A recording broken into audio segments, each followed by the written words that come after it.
My name's Angela Delella, and I'm the president of the Eastern Writers Guild. I'd like to thank you all for attending tonight and thank Christine Sneed for coming to Eastern to read and meet with us tonight and tomorrow.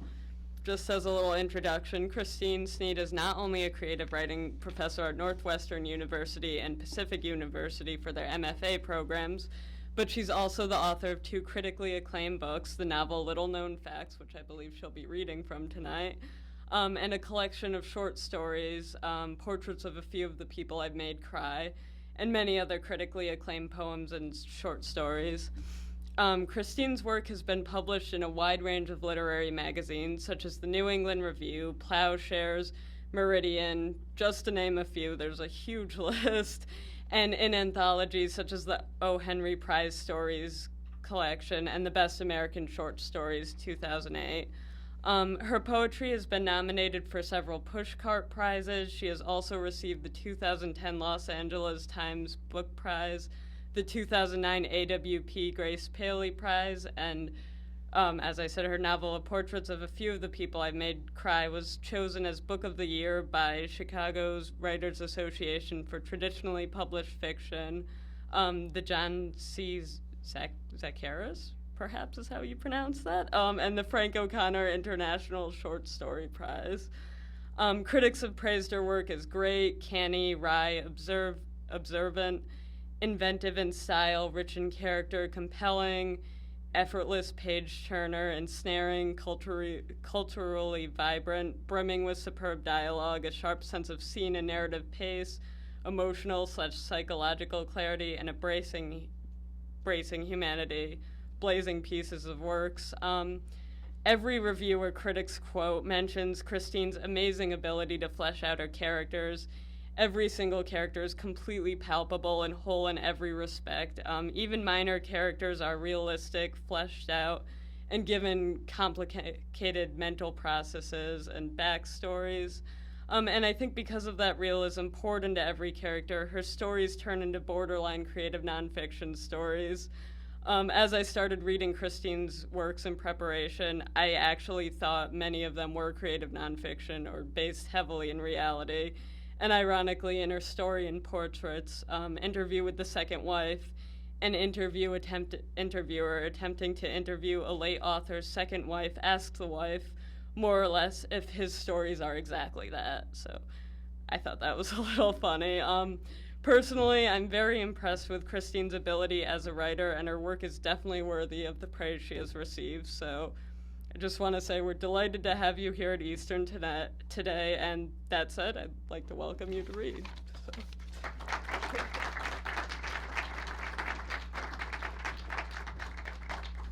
Thanks, Angela. What a blush-inducing introduction. Thanks also to everyone for coming tonight, and thanks, Professor Donaghy, for picking me up at the airport with Alex and Angela and listening to me babble a lot. He's probably a little shell-shocked, but and also Chris Toracchio, Professor Toracchio, for reading my work long ago and publishing one of my first stories in the Third Coast Journal.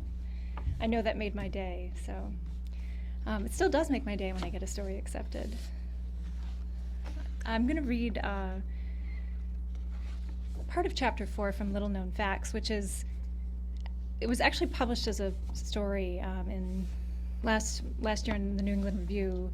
A lot of these chapters are standalone stories, but they're linked it's not really a linked story or a linked novel. I think publishers have an aversion to calling novels linked stories or story collections. For example, Olive Kitteridge and A Visit from the Goon Squad. I think those, you could call those story collections, and the authors actually, I think, have gone on record saying that, but their editors and their publishers really prefer to call them novels. So they want to hoodwink the book buyers and the readers of the world, I guess. Even though you probably are all story lovers, having read many in your classes, it sounds like. So thank you for such a warm welcome. It's really lovely to be here. But I'll make this brief. This chapter, so far it hasn't been, I know. The Finest Medical Attention is the fourth chapter in this novel, and the book centers around this very successful actor and director and screenwriter named Ren Ivins, who's in his 50s, and he has 2 adult children and 2 ex-wives. and a young girlfriend who's actually younger than his youngest child, or his younger child. So he's like, I think a lot of people, if they can, they date younger men or women if possible. And he's also world famous, and his children are living in his shadow whether they want to be or not. And his daughter Anna is finishing med school, and her brother is Will, also known as Billy. So when I mention that, you'll know the context. And I think the only other bit of information you might need to know is that their father, Ren Ivins, just had a film that he completed called Bourbon at Dusk, and it went to Cannes, the film festival. So there's a little bit of backstory. That I think that's all the information you need. And without any more of a preamble, I'll get started on this chapter. Anna has two close friends, Celestine and Jill, women she has known since childhood, the three of them from families with live-in housekeepers and feuding parents and assorted neglected pets. They have gone through periods of intense closeness, as well as bouts of jealous competition, which in one case resulted in Jill not speaking to Celestine for almost a year because Celestine began dating Jill's ex-boyfriend 2 days after he had broken up with her. It is Celestine's and Jill's lives that often have the air of a siege, not Anna's, at least as she perceives their confessions and self-mocking admissions. Both of her friends are prone to spending too much money on clothes they might wear only once, to dating more than one man at a time, and to having sex with their bosses, or even, in one case, a boss's wife. They confide in Anna often, despite how busy she has been with medical school over the past 4 years, how tired but often exhilarated she feels when she's at the hospital. Following around the attending physicians she and the other fourth-year students have been assigned to. Dr. Glass, one of the attendings for her internal medicine rotations, is her favorite. She guesses that he is in his mid-40s, though he looks younger, his face turning especially boyish when he smiles. His credentials make it clear, however, that he has been out of medical school for close to 20 years. She began working with him in the spring of her 3rd year when clinical rotations began, and now, a year later, with her coursework finally finished and a full-time summer residency underway, she is with him for 9 or 10 hours at a time, 5 days a week, unless he alternates with the other attendings she has been assigned to for the internal medicine rotation, Dr. Fitch and Dr. Kazmierski, who are older and often humorless. Dr. Fitch also has a wandering eye and on some days bad breath. Dr. Kazmierski snaps when he is impatient and favors the male interns. The hospital is full of the busiest, most important people in the world, Anna has joked to Jill and Celestine. Nowhere else on the planet is anyone's work as important. If you start acting like your bosses, Jill said, we'll have to kill you. Anna laughed. You can't kill me, I'm too important. You'd have to call it an assassination. But Dr. Glass is not, as Anna has told her friends, a stuffed shirt. He is thoughtful and handsome, and his temper doesn't fray easily. I have a long temper, he said soon after they started working together. But that doesn't mean I never get mad. I just prefer to handle problems without a flare-up. My expectations are that you will also be on your best behavior and do the most rigorous work you have so far done in medical science. 2 weeks into her summer rotation, Anna realizes that she thinks about him more often than anyone else, in or outside of the hospital. And twice she has had dreams about him, both leaving her with a sexual ache that lasted for an entire day. When she is choosing a carton of strawberries at Vaughn's, or deciding which blouse to wear, or else lying restless in bed despite how exhausted her body is, she finds that her mind is running a series of impressions and images that all feature Dr. Glass. She sees his curly black hair, which he had cut very short the week her summer rotation began, his newly shorn head alarming her for days. The curls had suited him, and their removal had struck her as too aggressive, as if instead he had cut off an ear or a finger. More than once she has pictured the clipped curls being swept from a salon floor and dumped without ceremony into a trash can, his hair forced to commingle with strangers' clippings. This anonymous intimacy oddly troubling to Anna. There is silver visible on his head now, these strands spikier than the dark brown ones. Many times she has wondered what he would do if she reached up to touch one of these bristling hairs.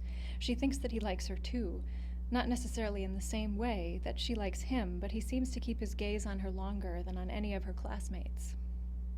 And every morning when she presents herself to him, his face changes a little, as if someone has opened the blinds in a room dark with night. But he isn't free. He has a wife and 2 sons, both of them teenagers, one a soccer player, the other a talented pianist. He rarely talks about his personal life, but with all the time she and the other students in her rotation spend with him, they do sometimes speak about their lives outside of the hospital. He's only mentioned his wife once, to say that she had asked him to pick up a dozen quail's eggs for a dinner party, and did anyone know where he might find a store that sold them? Jim Lewin knew, because, in part, he knew everything.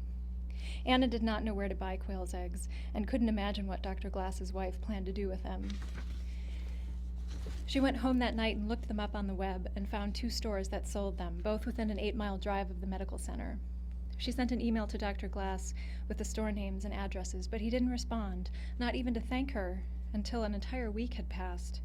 In the days preceding his belated thank you, she hadn't dared to ask if he had received her message.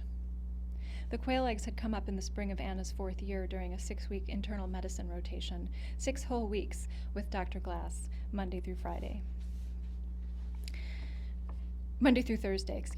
and Dr. Fitch on Friday and Saturday. Dr. Kazmierski hadn't yet been assigned to her group. After this rotation, she spent 4 weeks in OBGYN, her attending Dr. Hlavacek, who was from Bratislava, but at 21 had moved to Boston to study medicine at Tufts. Fiercely homesick and barely proficient in English, she had confided to Anna, with a sheepish smile.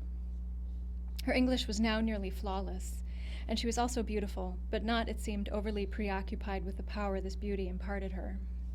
Anna often caught herself wondering if Dr. Glass had a crush on Dr. Hlavacek, as most of the male doctors whose paths they crossed seemed to. When they discussed Anna's performance on the last day of her obstetrics rotation, Dr. Hlavacek had startled her by saying, "What is the expression, a double threat, brains and beauty?" "Whatever it is, you will be fine. Just fine, Dr. Ivans. I am sure of this." For days afterward, Anna had replayed Dr. Hlavacek's words in her head, not certain if she was more happy to be called pretty than intelligent, though she knew which one she should value more. Her family and friends are impressed that Anna is studying to become a doctor, but on the phone when her father called her after the Cannes Festival, where Bourbon at Dusk had done well, but the Palme d'Or had gone to 10 Pretty Girls, an Israeli film about a child prostitution ring, he asked if she was sure that she wanted to make a career out of giving people bad news. She couldn't tell if he was kidding, knowing that he has bragged many times to his friends and acquaintances about her chosen career. Most of the bad news is given by specialists, she told him. Potentially serious problems get farmed out. But you won't get tired of doing immunizations and physicals?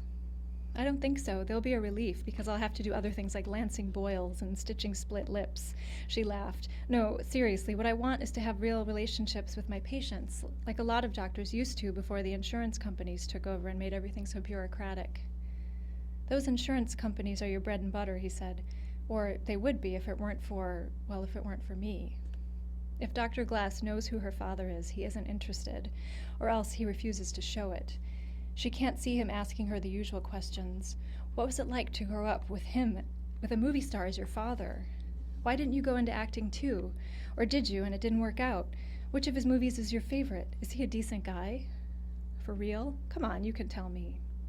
She does know that Dr. Glass likes movies, that he sees them when he has time, though he has said that he stays away from films about doctors because they often contain errors, or else some important element in them has been altered in order to keep a mainstream audience happy. Contrary to what Hollywood might tell us, there are no perfect doctors. Anna remembers him saying the day he appeared at work with his very short new haircut, just like there are no perfect people. You'll make mistakes, everyone does. Thankfully, most of them can be corrected. Your duty, however, is not to make the same mistake twice. I'm going to jump ahead a little bit. The first time her path crosses his outside of the hospital is pure coincidence.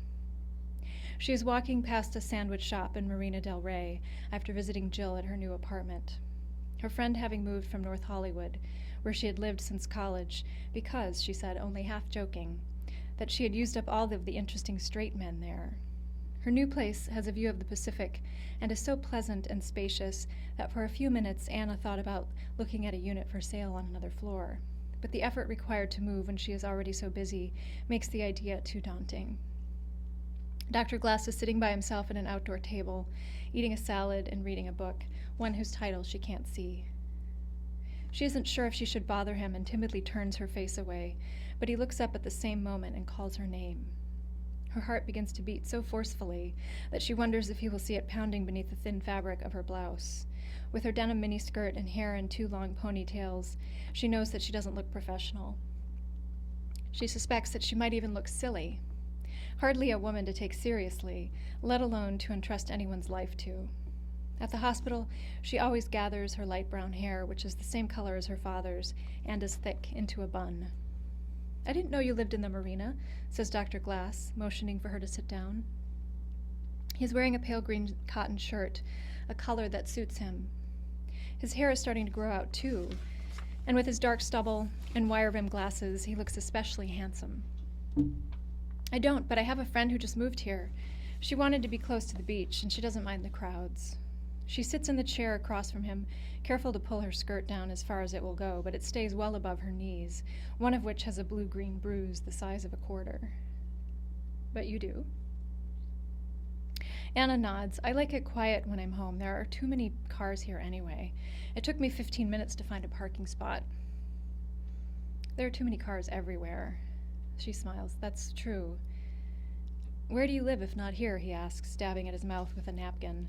His salad is only half eaten, and she realizes later that he didn't eat any more of it while they were talking. She wonders if he worried about looking graceless, as she does when she eats, especially on first dates. "Silver Lake." "Do you own your own place?" "Yes," she said, "for a few years now." "Any roommates?" She shakes her head. "I rent out the first floor to someone because it's a big house, but she's a tenant, not a friend." He smiles and shakes his head. "Sorry for all of the questions. I'm not usually so nosy." "You can ask me anything you'd like to," she says, then looks down, embarrassed by her brashness. It is as if she has never before talked to a man she finds attractive. She doesn't quite understand why Dr. Glass affects her as he does, especially in view of her many interactions with her father's glamorous friends, some of them among the most accomplished and the most handsome actors in the world. "You're going to be an excellent doctor, Anna," says Dr. Glass. "Do you really think so?" she asks, blushing. "I'm trying to learn everything I can, but it still feels like I'll never know enough." "You're already very good, and I don't say that about everyone."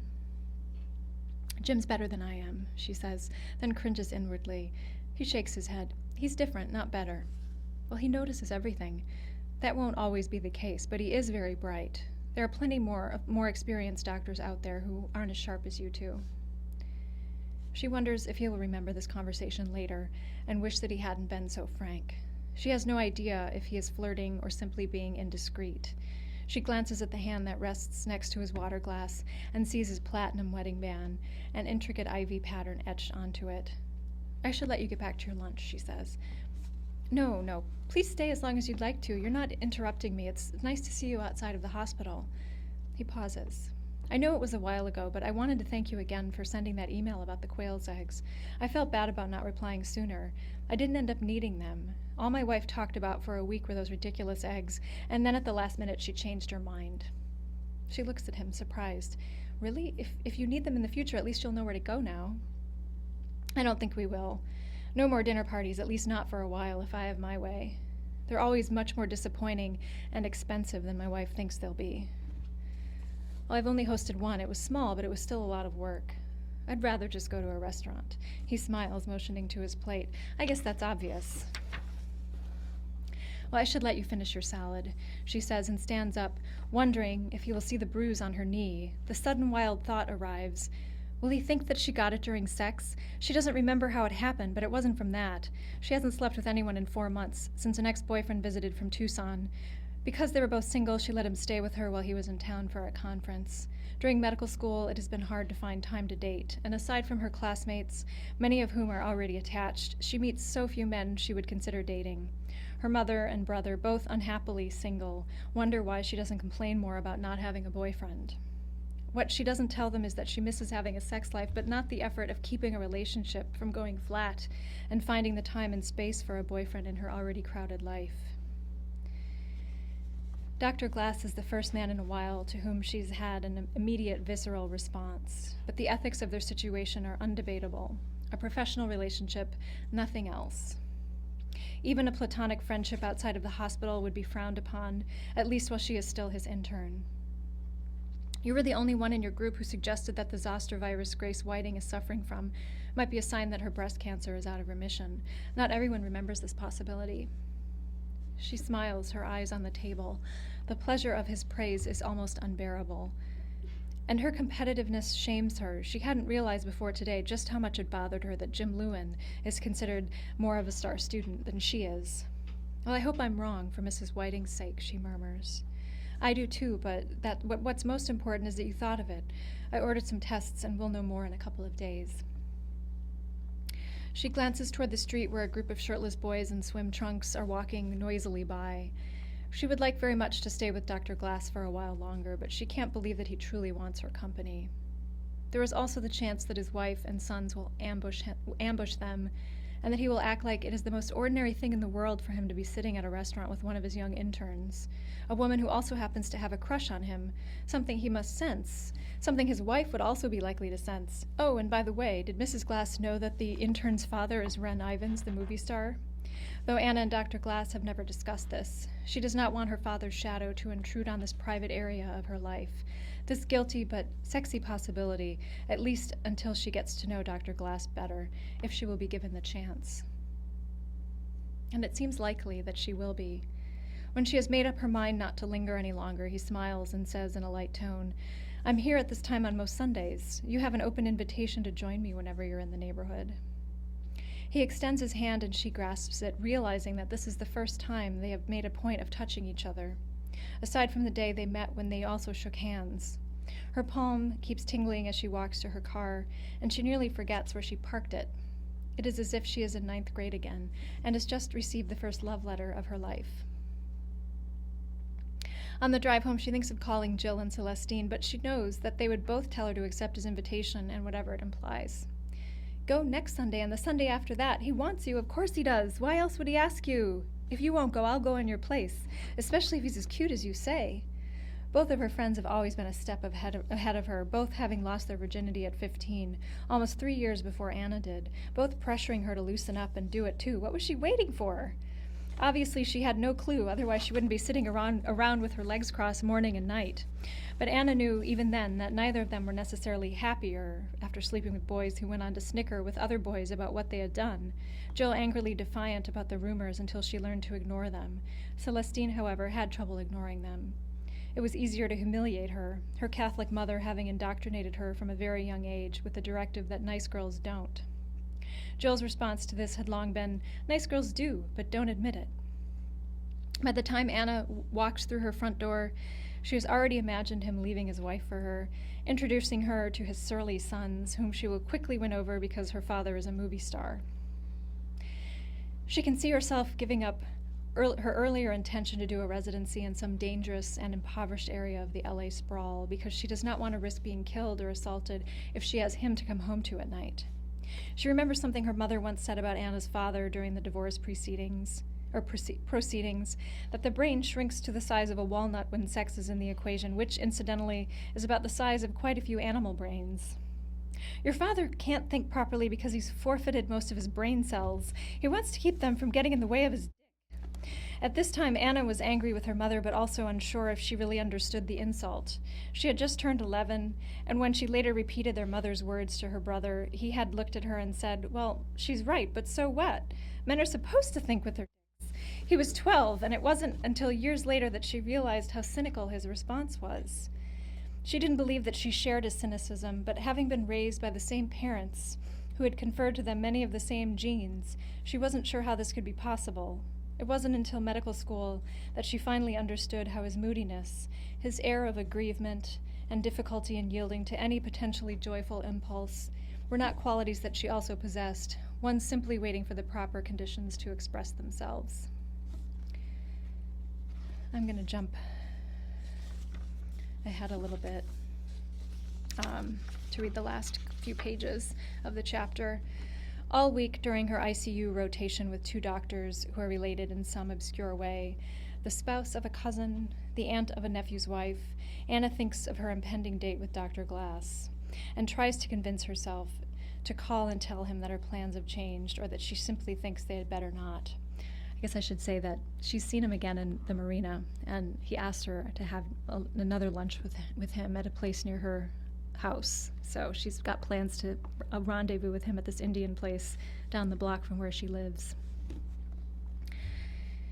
She could say that she really would like to get to know him better, but she knows her feelings for him are inappropriate, and surely he understands that she does not wish to compromise their professional relationship or intrude on his professional life.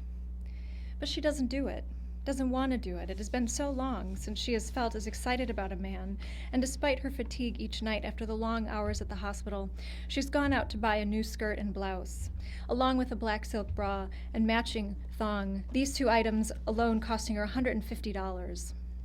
The night before their date, she hardly sleeps, but in the morning finds that she doesn't look tired, her anticipation having released floods of endorphins, hormones that keep her awake and almost fresh-faced, her cheeks pink as if she has been out walking in the sun. When she arrives at the restaurant at 1 o'clock, Dr. Glass is already there. He stands up from the table and takes her hand, not letting it go until he has pulled back her chair and motioned for her to sit down. She is so nervous that she has trouble looking at him, but his eyes seem to be steadily on her. "I have to think that you're a woman of the world, Anna," he says, while they eat vegetable samosas and drink tepid tea. She smiles, startled. "Why do you think that?" "Well, in part because who your father is." "You know who he is?" "Well, of course, I think most people do." She looks down at the table, trying not to let him see her discomfort. She does not want to talk about her father. She does not want him to be present for any part of what she is probably going to do with Dr. Glass, Tom, which she has asked her to call him outside of the hospital. "My mother's really the one who raised my brother Billy and me," she says. "My father was gone a lot while we were growing up, and he and my mother got divorced when I was 11. "But you still must have seen him when he was in town." "Yes, I did." It isn't strictly true that her mother did most of the parenting. She and Billy were with their father relatively often because they sometimes went where he was working during their school holidays. And when he was in LA, they stayed with him on the weekends, Melinda, his second wife, babysitting them until they were old enough to take care of themselves, which is about the same time that he divorced her. "Why didn't you want him to go into acting too?" "I guess I didn't have the guts," she says. "You need more guts to be a doctor, I think." She laughs softly. "Well, yes, that's probably true." "It is, Anna. Don't doubt it. My mother's a doctor." He nods. "I remember you saying that during your first week with me." "I did?" "Yes." "Do you mean my first week last year or my first week this year?" "Last year." She looks at him, as pleased by this admission as anything he has previously said to her. He hesitates. "One thing I feel I should say is that I don't make a habit of asking my interns out." "I didn't think you did." He regards her. "Have you ever dated one of your professors or attendings before?" "No." "They were too shy to ask you, I'm sure." "I doubt it, but that's fine, because I wasn't interested in any of them." She glances at his hand and sees that he is wearing his wedding ring. She wonders if he ever takes it off, or if he has left it there to remind her that he belongs to someone else. "But are you interested in me?" he murmurs. She feels a nervous laugh bubbling in her throat. "Yes, but I know that I shouldn't be." "Why not? Because I'm married?" "That's part of it." "Because we work together?" "Yes." "I won't name any names," he says, "but attending physicians go out with interns all the time. As long as everyone's discreet, it's not a problem. Some of my colleagues have married their former interns." He pauses. "You don't have to worry about my wife. She and I give each other a lot of breathing room." That's a likely story, right? It seems likely that 2 or more of these statements are a lie, but Anna doesn't challenge him. Her heart is beating so hard that she can feel it pulsing in her throat. She barely tastes the food they have ordered, and the sounds of other diners' conversations filter into her ears but hardly register. She will never be able to tell her mother about Dr. Glass. It would be smart not to tell anyone about him, but she has already told Jill, and the day after their conversation, Celestine. One of the pleasures of behaving badly, she is beginning to realize, is how good it feels to have dirty secrets, and how hard it is to keep them to herself. After their waiter brings the check, Dr. Glass looks at her. "Tom," Anna reminds herself, and says, If you don't want to go back to your place today, we don't have to, but if you do want to, I think that'd be nice.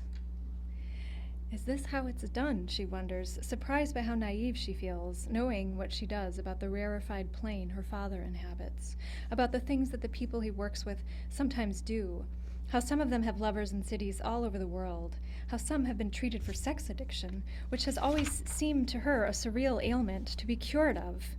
How can one suppress the libido for the long term? It has never seemed possible to her. Instead, some people seem eventually to lose interest in sex, their hormone levels shifting, their habits and desires becoming uninteresting or possibly unpleasant. I'm not like my father, she blurts. I've never had an affair before. Dr. Glass stares at her, laughing a little in surprise. I would never confuse you with your father, Anna. Please don't think that. Working with you this past year, I think I have a pretty good sense of who you are. She looks at him. You do? For one, he says, you've never once mentioned your father or his fame. That's not something I usually do, she says. I know. He takes her hand from where it rests next to her plate and presses it to his lips. I think you're very lovely. I've never met anyone like you. You have so many things going for you, but you don't ever seem to need to remind anyone of this. She has to look away from his earnest gaze. He is saying everything she wants to hear, but he doesn't have to. She wants him unequivocally, and within 10 minutes they are at her house, the blinds closed, the radio clicked on so that they won't have to hear her downstairs tenant walking around or talking on the phone with her windows wide open. Anna's clothes are in a heap on the floor next to the bed, his draped over a chair. Even as she shivers with nervous desire for him, she can't shut off her analytical mind. He puts his shirt and pants over the chair so they won't wrinkle, she thinks. He doesn't want his wife to wonder what he's been doing, because of course she will be suspicious. But then her mind does recede, or at least soften its cynical inquiry. Once his hands are on her breasts, his lips kissing the warm hollow of her neck, murmuring, "You're so beautiful, Anna." Once the whole length of him is pressed against her shivering body, she knows that he is worth it. That whatever will happen, whatever expectations she will eventually have to forfeit, it is worth it to spend this hour with him, maybe two, if he has the time to linger. She doesn't know, can't yet know, what he will be able to offer her. One doesn't know, or one of them will make most of the demands, she realizes, and it will probably become a pattern, the one asking, the other sometimes granting, but often not. He will arrive at an appointed hour to undress himself before getting into his car and driving away until the next time she unlocks her door, behind which she has waited for him in something lacy and expensive. But right now there is this first time, and it will always be the first time. She knows that she will remember it long after other details of this summer have faded. She will remember how he stepped out of his shoes and left them side by side next to her dresser, how he folded his pants over the chair before taking her into his arms and falling with her onto the cool oceanic expanse of his bed, or it should be her bed. And that's where I'll leave you. There, actually, later in the book, chapter 10, you return to Anna's point of view and learn what's going on with her and Dr. Glass, but that's the introduction to those two characters in the fourth chapter. Thank you again. And should I stay up here for questions, or? Okay.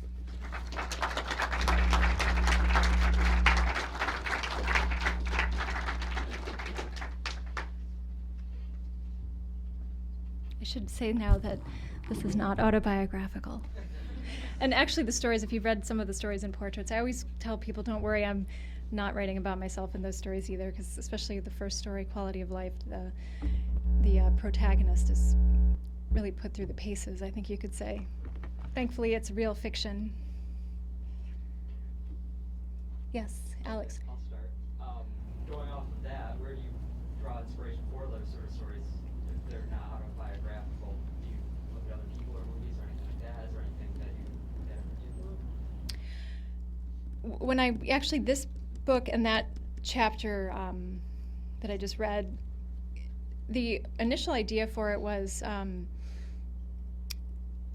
the father and son relationship. So Anna's brother and Will and Ren Ivins. I was thinking about, if you're the adult son of someone like Paul Newman or Harrison Ford or George Clooney, what that would be like. Probably exciting in some ways, but also really tough. And the jealousy that the son would feel toward the father, and maybe the resentment the father would feel toward the son for whatever reason too, especially if the son, unlike in Anna's case, she's a doctor and she's, really making an attempt to have her own life outside of her father's shadow. If in the case of my character Will, he's really floundering, and so what sort of pressure does he feel? Despite having everything monetarily and socially that he needs, he's just sort of rudderless. And so then just from imagining that parent, father and son, and then his sister appeared in that first chapter too, and she's got her act together, unlike Will. But then now here she is doing something that, she knows her mother in particular will be really disappointed by, because she was left for another woman. Her father left her for this other younger woman that he married and then divorced, as I mentioned in that chapter. So I think just, I find that our less decorous emotions are really the ones that are most interesting to write about, because if you're going to write literary fiction, you have to have a main character who wants something but also has flaws. And that energy from those flaws usually should lead to a moment of self-knowledge. And often that knowledge is not very flattering. So what happens when your character realizes something about him or herself that's, hard to take? And here we see Anna recognizing that she wants to have an affair with a married man, knowing that it's probably a really stupid idea. So, but there wouldn't be a story if she didn't want that. And again, I just find that aspect of our characters, the stuff that we want to hide from other people usually.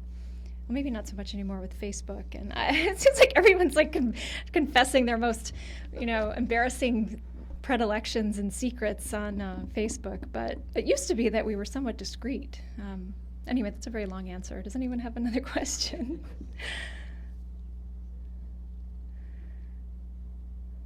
Yes.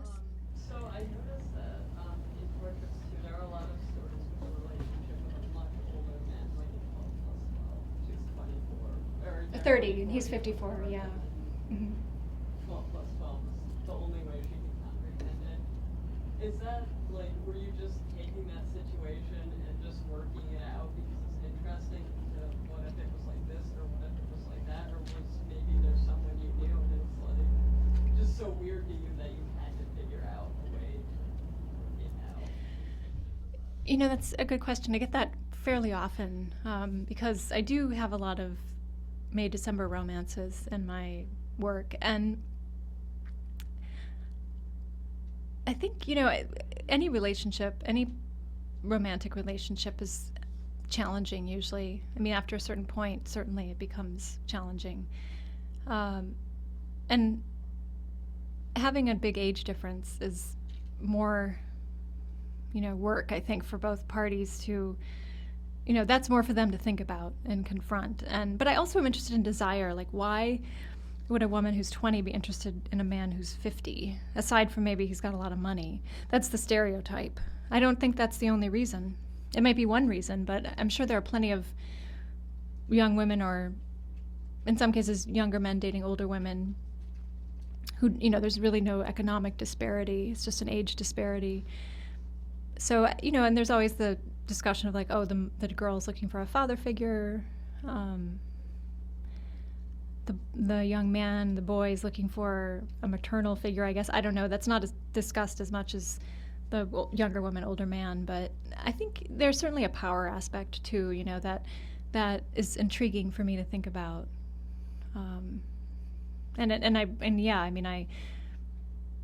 certainly work with that in the quality of life story, because this mysterious older man he's got a lot of power over her, even though he's not physically present in her life very much. So I think you just get a lot of interesting tension from that dynamic. That's why I return to it quite a bit. There's a lot there to puzzle out. I think you had your hand up. I was looking at some of the excerpts on your website, and essentially what I found, there's some poems that reference it directly, but there was this clown motif going on. Yeah, I know, I saw that. Yeah, there's a story called Clown Testimonies, and then is it 1,500 clowns in one room? Those pieces I wrote quite a while ago, but part of it's just the playfulness of of poems. I mean, I when I was writing poetry and was getting my poetry MFA, I was often interested in language. Now, I wasn't a language poet, but the playfulness that you can in a poem, I think, is more easily accessed if that's your interest than it can be in fiction. But I'm not really sure why I ended up writing both a poem and a story. I think again the idea of the clown as a performer, but also as a side of someone's personality is really interesting, And I love really silly movies, but I also like serious movies. But I think the capacity for a person to sort of transform him or herself into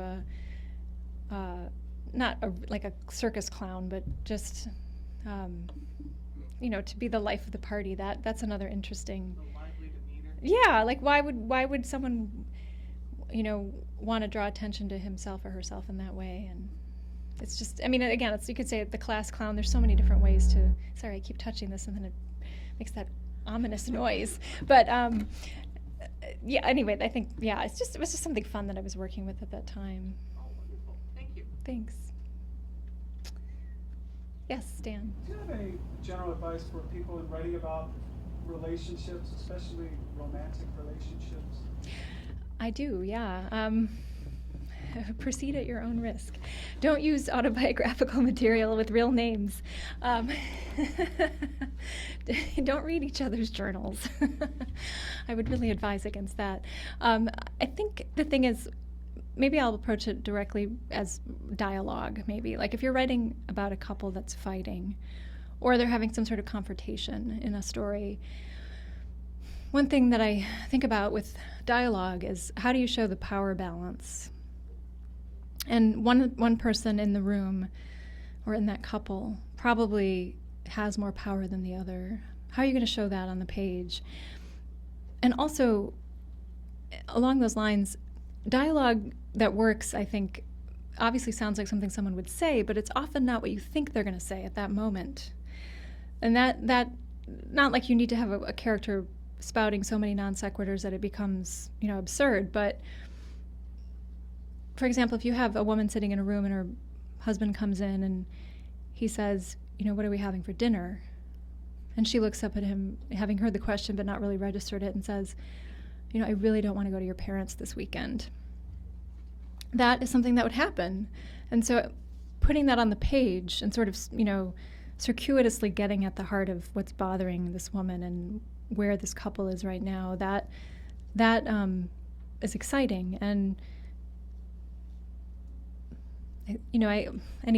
trial and error, obviously, but the idea when you're writing this scene rather than summary, to show this tension, whether it's, just sort of understated or if it's outright hostile, you can get that in the dialogue, but it doesn't have to be direct. I mean, it can be, as I said, with this one woman bringing up this other topic that has nothing to do with what her husband just asked her.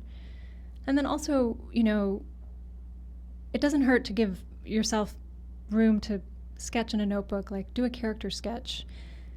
A woman who's 22, she's contemplating if she wants to get married. What else do you know about that character? And then for the man or woman who's proposed to her, what do you know about that character? A lot of screenwriters do that too. They actually write out these big character sketches, but they don't put all that in their screenplays. So, finding that surprising detail, probably something your professors here tell you too, but that will make the couple seem real, or that character in particular seem real. You can't, I think too, you can't be afraid of offending someone. I realized when I was reading this story, I'm like, this is kind of a sexy chapter. Why did I pick this? But actually, most of the chapters are kind of sexy. So, people think about that stuff. So I remember when I got this piece accepted by the New England Review, and the editor called me and said, you write about this stuff. I don't really see this very often. And I thought, why not? Like, isn't this what people want to read? Look at those books by E.L. James. And she can't even write, really. So 50 Shades of Grey. So I'm like, I can actually write something, So why aren't we? Actually, a lot of people can write something much better probably than what she did. But she's an easy target. I shouldn't always be aiming at her. But of course, she's a multimillionaire, so I think we can aim at her. That's all right. But yeah, I mean, you have to be. I think you have to be able to be frank about, how a character feels about another character, and you can't think about your reader, your audience so much. Just yourself and the characters. It's really a pure experience. I mean, that's what you should be worrying about, not who's going to read it or what your mom's going to say. I used to worry about what my dad was going to say, and I found out, and he actually was sort of, I think, embarrassed, but at the same time he was proud of me. So, that's what the latter was what I chose to focus on. Other questions?